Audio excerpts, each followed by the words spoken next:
यहाँ पे हम मौतों की बात कर रहे हैं। यहाँ पे मौत नाचेगी, उसका नंगा नाच आप देखेंगे अगले 48 घंटे में। ब्रिटिश 200 साल बाद भी देशभक्तों की अकलों पे राज न कर सकी, लेकिन ये आदमी झूठ बोल बोल के गोदी भक्त की अकलों पे रोज राज कर रहा है। तारीख उठा के पढ़ो, ताजमहल बनाने में 22 साल लगे, लेकिन ये अपना गोबर करके मक्खन बनाने में 22 सेकंड लगाता है। अगर पाकिस्तानी कुछ भी हरकत करें विक्रांत के खिलाफ, याद रख लेना वहीं कहीं INS अरिहंत है, पानी के नीचे कटेगा पाकिस्तान।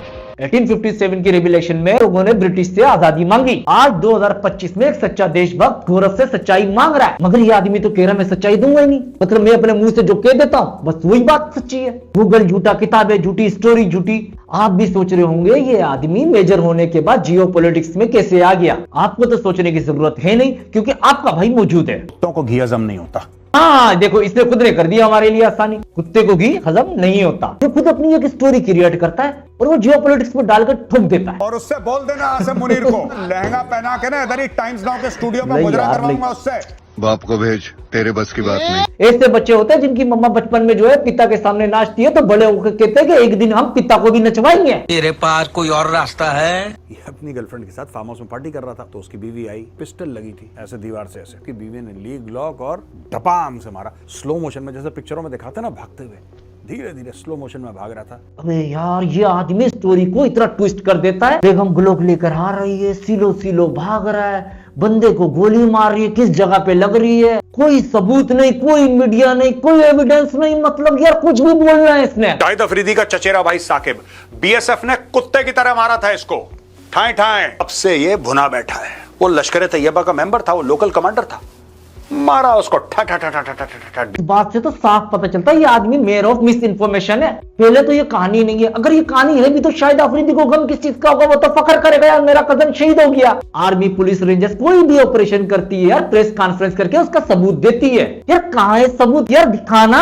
मतलब तू कहां से कहां घुस जाता है यार। जो मतलब बंदा देखता है उसके अंदर घुसने की कोशिश करता है। बस तुझे ये पता होना चाहिए ये पाकिस्तानी है। शायद अफरीदी के कजन का कोई सबूत नहीं मिला, कुछ नहीं मिला। और अगर वो था भी, वो अपने हिसाब से जहाद कर रहा है, कुछ भी कर रहा था। भाई तक हमारे यहाँ तो मरने के बाद शहीद कहते हैं और शहादत में तो हम लोग वैसे ही फख्र करते हैं, लेकिन तेरे को तो बोलना झूठ। और इजराइल जो कर रहा है, इजराइल पूरी दुनिया की जंग लड़ रहा है, सिर्फ अपनी जंग नहीं लड़ रहा। यार मतलब क्या बात चल रहा है यार। मतलब सनातन धर्म के बारे में तो हमने भी कुछ ना कुछ पढ़ा यार। कौन सी इजराइल यार तुम्हारे लिए जंग लड़ रहा है यार, कौन सी हिंदुओं के लिए जंग लड़ रहा है यार, कुछ तो समझा यार। देशभक्त तो पूछो ना यार इससे, कौन सा इजराइल लड़ रहा है यार, कौन से बच्चों को मार के कौन सी जंग लड़ रहा है यार। कि जिस दिन ईरान के पास न्यूक्लियर वेपन्स होंगे, कश्मीर में फिर से वो तंजीमें खड़ी कर सकता है, करेगा। देशभक्तों यार पूछो यार इस आदमी से यार सवाल यार। तारीख पढ़ के देख, ईरान तो खुद मुख्तियारी और आजादी के लिए लड़ रहा है।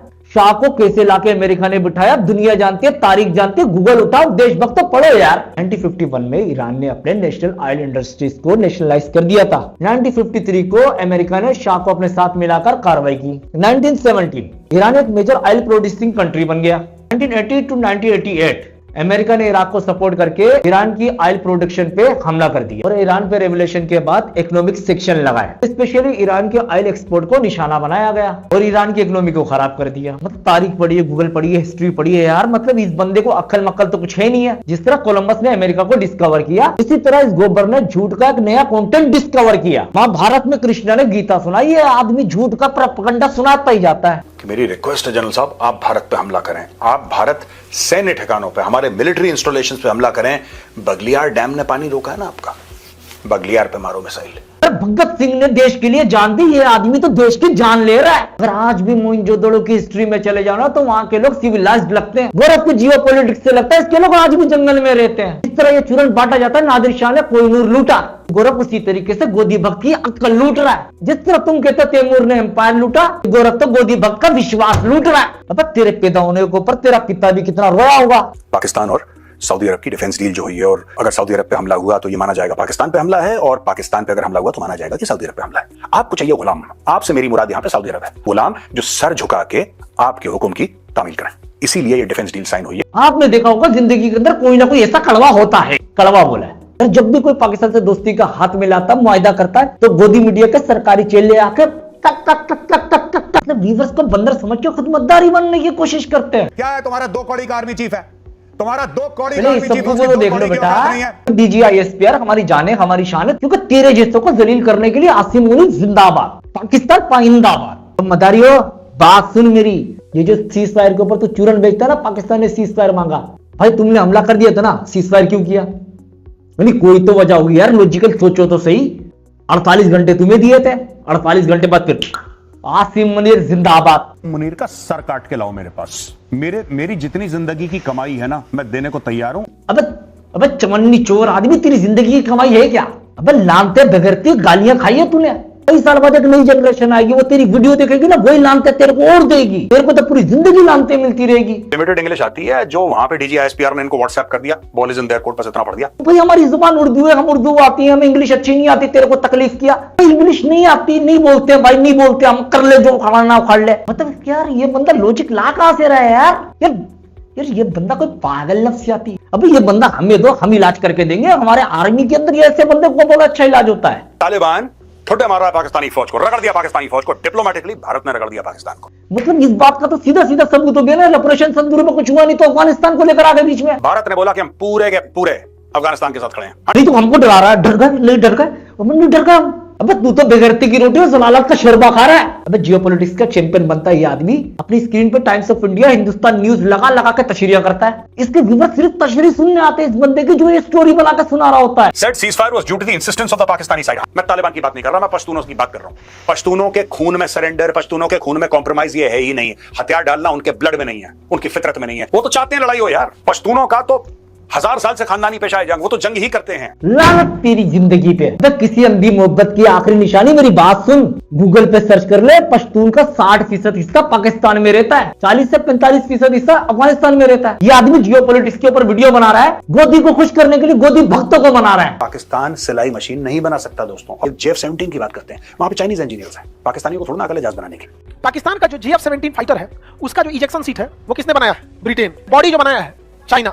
इंजन खरीदा है रसिया से, पेंट हुआ है पाकिस्तान में। अबे काम aeronautical radar factory, parent manufacture नहीं, ये तेरी दीदी का जहेज बना रहे हैं। शाबाश बेटा। अबे पिछली वीडियो के अंदर ये खान सर भी ऐसे ही भोग रहा था। नहीं तुम साफ बोल दो ना यार, तुम्हारी दीदियों को जहेज बनते हैं पाकिस्तान में, एक तेरी दीदी के लिए, खान सर की दीदी के लिए। नहीं हम तो यही कर रहे हैं, हम JF-17 तो बना ही नहीं रहे, तेरी दीदियों को जहेज बना रहे हैं यहाँ पर। मतलब एक मुल्क एटमी ताकत रखता है, उसको बोल रहा सिलाई मशीन। मतलब यार ये मतलब जब तेरे व्यूअर्स को एंटरटेनमेंट मिल रही है, तो तू कॉमेडी कर रहा है, तू जियोपॉलिटिक्स के नाम पे धब्बा बना हुआ है। अबे इसका तो वो हाल है, इनके यहाँ पर कोई प्रेग्नेंट भी हो जाए तो पाकिस्तान का नाम आ जाता है। अब्बू आए थे कांड करके चले गए। गूगल सर्च कर लिया करो, कुछ स्टोरी पढ़ लिया करो, कुछ तारीख को देख लिया करो यार। मतलब इसकी बातें सुनते ही रहते हो। अभी तो ऐसा लगता है अपनी आर्मी को भी ये बंदा चला रहा है यार। इसके पापा तो खुद इसको नसीहत करके जाते थे, बेटवा तुमको पैदा करके हमारा से बहुत बड़ा कोई गलती हो गया। अबे इंडियन सेना में भर्ती होकर इंडियन सेना की नहीं अटकोने वाला आदमी बन गया तू, नासूर हो चुका है तू, भारत की धरती पे बोझ बन चुका है तू। तुझे तो मैं ये भी नहीं कह सकता गंगा में जाके अपने पाप धुलवा ले, तू तो पूरी गंगा नहीं है खराब कर देगा।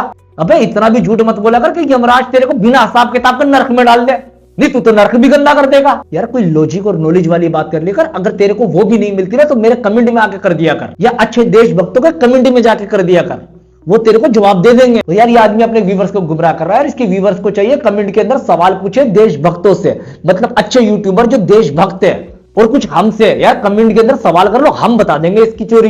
ये तो झूठ की पूरी दुकान है यार, इसकी जितनी वीडियो देखो सारी की सारी मतलब ना गूगल से मिलती है, ना स्टोरी से मिलती है, ना कोई हिस्ट्री है। गूगल सर्च इंजन भी अब कहने लग गया, इससे तो मैं खुद परेशान हूं। अबे बेटवा तेरे जैसों के लिए पापा है ना, पापा आपको देते रहेंगे, अब आप टेंशन नहीं लेना, आपको खुराक मिलती रहेगी।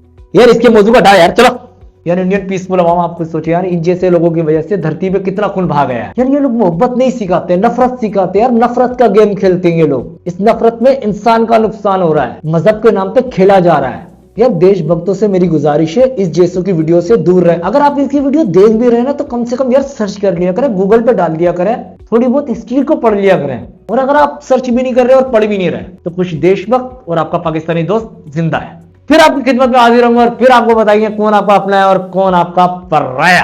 जब तक दिमाग ठंडा और चाय गर्म रखे।